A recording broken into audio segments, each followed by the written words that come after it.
यावर्षीच्या होऊ घातलेल्या कर्जमाफीबद्दल सहकार आयुक्तांनी जी माहिती दिली त्याच्यामध्ये 3 मुद्दे आहेत. पहिले म्हणजे ठराविक कालावधीपर्यंत तुमचं कर्ज थकीत असलं पाहिजे. दुसरं म्हणजे त्यासोबत उपाययोजनासुद्धा आहेत आणि तिसरं म्हणजे रेग्युलरवाल्यांसाठी काय हे सुद्धा त्यांनी सांगितलेलं आहे.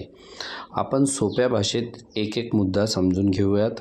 नमस्कार, मी आहे मनोज सांभारे. आता कर्जमाफीची जी समिती आहे ती समिती माजी सनदी अधिकारी मित्राचे चेअरमॅन, त्याचबरोबर माननीय मुख्यमंत्री यांचे प्रमुख आर्थिक सल्लागार जे आहेत प्रवीण परदेशी यांच्या उपस्थितीमध्ये अध्यक्षतेमध्ये ती समिती गठीत केलेली आहे. त्याच्यामध्ये अनेक विभागाचे प्रधान सचिव पासून सगळे लोक आहेत बरं का. आता परत 4-5 लोक रिसेंटली त्यांनी 2-4 दिवसापूर्वी त्याच्यामध्ये ॲड केलेले आहेत. दुर्दैव हे आहे की शेतकरी प्रश्नांची जाण असलेला किंवा शेतकऱ्यांचा एकही प्रतिनिधी त्याच्यामध्ये नाही.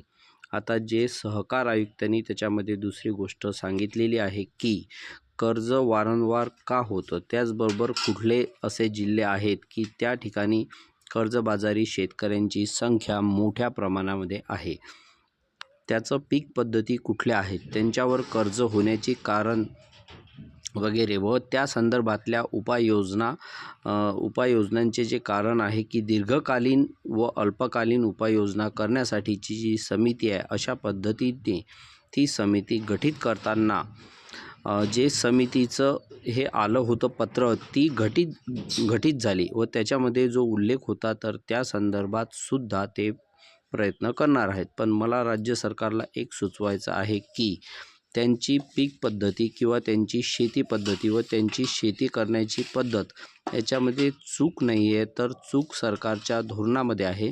इतर देशांप्रमाणे आपलं सरकार शेतकऱ्याला समर्थन देत नाही.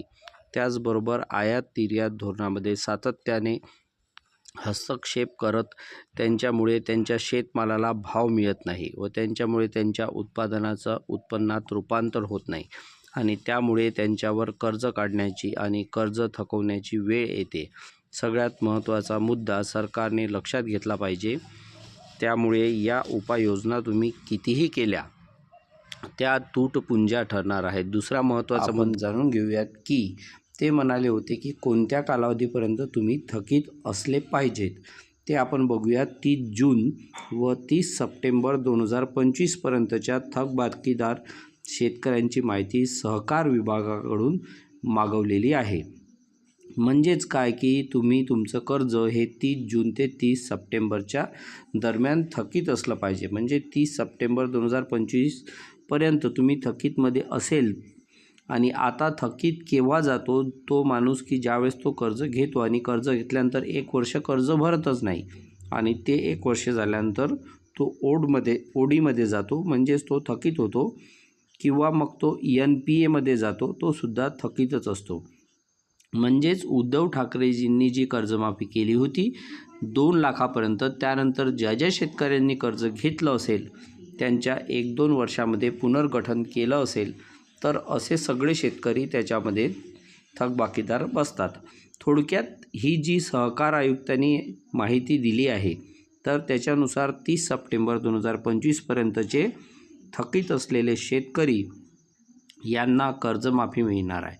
त्यानंतर दुसरा महत्त्वाचा मुद्दा जो आहे की नियमित कर्ज भरणाऱ्या शेतकऱ्यांचं काय, ज्यांना आपण रेग्युलर म्हणतो, तर त्यांच्यासाठी जे आहे ते 2021 ते 2024-25 या 5 वर्षातील नियमित कर्जदार शेतकऱ्यांची माहिती मागवली जात आहे आणि त्यांना प्रोत्साहनपर अनुदान मिळणार आहे. तर मला असं वाटतं की त्या शेतकऱ्यांना प्रोत्साहन व अनुदान न देता त्यांच्यावरच जे चालू कर्ज आहे ते कर्जसुद्धा सरकारने माफ करून टाकलं पाहिजे, अन्यथा त्यांच्यावर अन्याय होतो आणि इथून पुढे कुठलाही शेतकरी परिस्थिती असो किंवा नसो तो त्या ठिकाणी रेग्युलर राहणार नाही, थकीतमध्ये जाईल, कर्ज भरणार नाही. याबद्दल सुद्धा सरकारनं एक डोकं लावलं पाहिजे.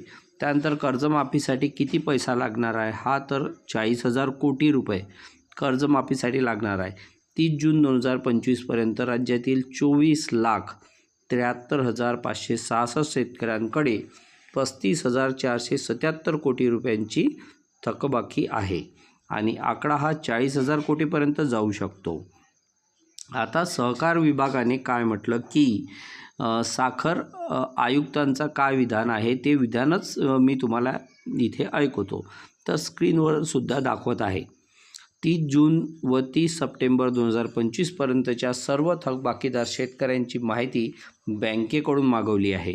याशिवाय मागील वर्षातील नियमित कर्जदार शेतकऱ्यांची ही माहिती मागवली जात आहे. दीर्घकालीन उपाययोजना कर्जमाफीच्या अनुषंगाने ही माहिती मागवल्या जात आहे. सहकार आयुक्त दीपक टावरे हे ॲग्रोवनला सहकार आयुक्तांनी जी माहिती दिली आहे ती ॲग्रोवनच्या स्क्रीनशॉटनुसार मी तुम्हाला स्क्रीनवरती दाखवत आहे. ही माहिती अधिकृत आहे जी की सहकार आयुक्तांनी दिलेली आहे आणि सहकार मंत्रालयाच ही कर्जमाफीची सगळी प्रोसेस राबवत असतो.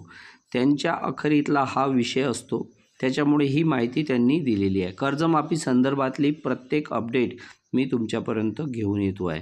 त्याकरता खाली लालमध्ये सबस्क्राईब लिहिलेलं आहे त्यावर क्लिक करा आणि साईडला बेल आयकॉनवर क्लिक करा. म्हणजे आपल्याला शेती संदर्भातील कर्जमाफी संदर्भातील सरकारच्या योजना आणि शेतकऱ्यांवर जो कोणता अन्याय होतो आहे त्याला वाचा फोडण्यासंदर्भातील सगळ्या गोष्टी तुम्हाला या ठिकाणी बघायला मिळतील. धन्यवाद. आपला मनोज सांबारे. चला भेटूया पुढील व्हिडिओमध्ये.